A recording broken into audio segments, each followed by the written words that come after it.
걸으며 기획거리를 찾아라. 중고 정보와 진짜 정보. 아이디어는 무에서 나오지 않는다. 갑자기 떠오른 것처럼 보이는 아이디어도 반드시 그 기초, 즉 소재가 있기 마련이다. 흔한 말로 거리가 필요하다. 신상품을 개발하거나 이벤트 등을 기획할 때 여러분은 어떻게 그 기획거리를 찾는가? 아마 신문이나 잡지, 인터넷을 살펴본다는 사람이 많을 것이다. 기자들이 찾아낸 그런 정보들도 물론 나름대로 참고는 된다. 하지만 그것은 타인에 의해 여러 번 취사 선택 혹은 가공된 정보다. 그런 정보를 간접 정보라고 한다. 2차 정보라고도 하는데 말하자면 중고 정보다. 특히 문제가 되는 것은 인터넷에 떠다니는 정보다. 인터넷은 가장 빠른 속도로 정보가 업데이트되어 그날 저녁에 텔레비전 뉴스보다도 먼저 사건 사고를 전해준다.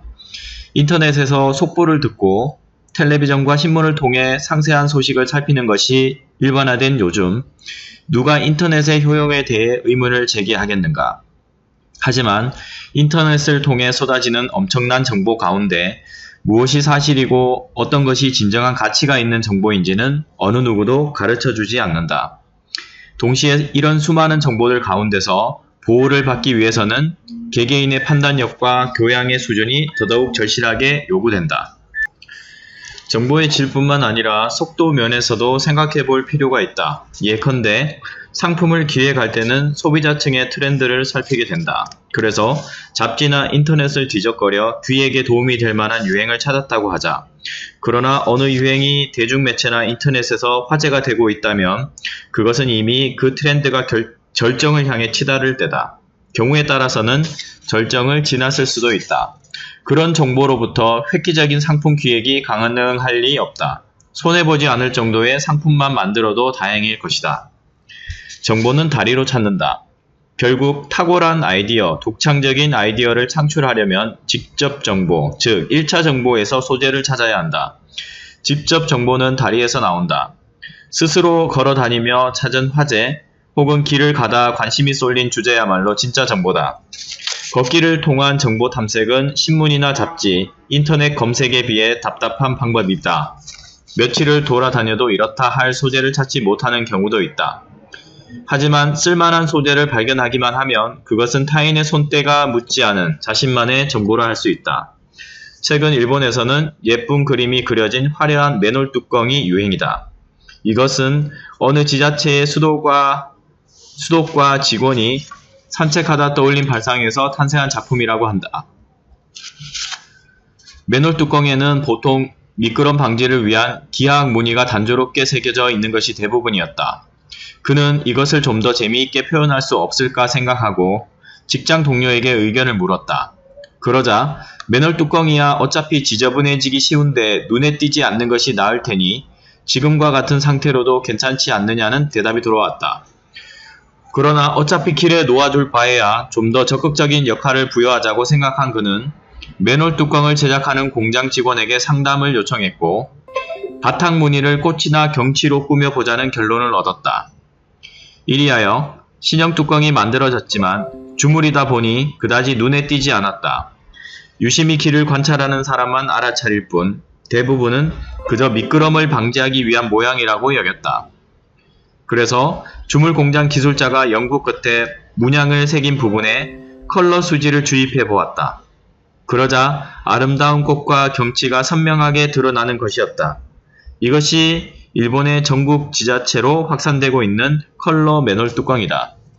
각 지자체마다 다른 디자인으로 만든 컬러 맨홀 뚜껑은 주민들이 보기에 좋을 뿐만 아니라 관광객에게 그 고장의 특징을 알리는 데에도 효과적인 기능을 한다고 한다. 안테나를 세우며 걷기. 이와 같이 걷기를 통하여 다양한 독자적인 정보를 손에 넣을 수 있다. 하지만 벼락치기는 효과가 없다.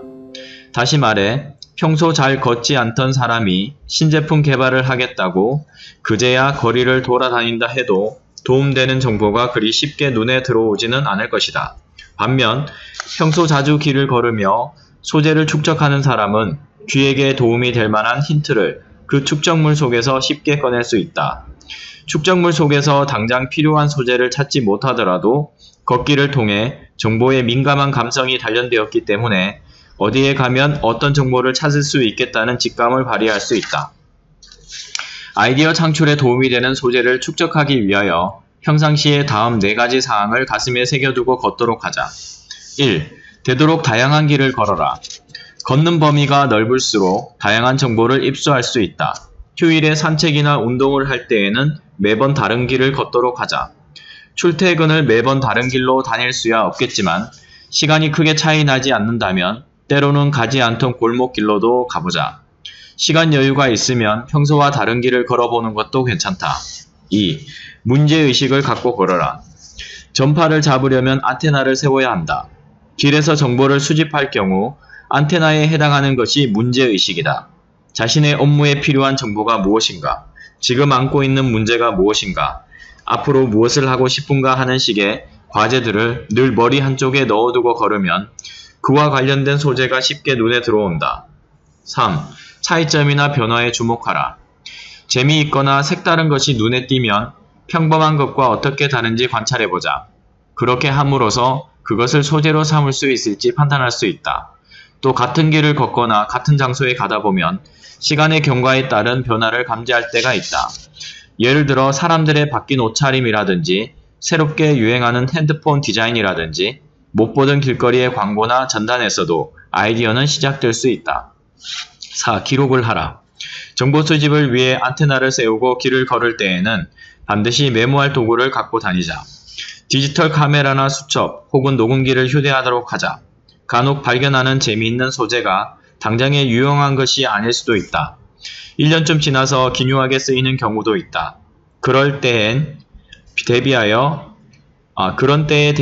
기록해 두면 축적된 소재에 생명을 불어넣을 날이 올 것이다.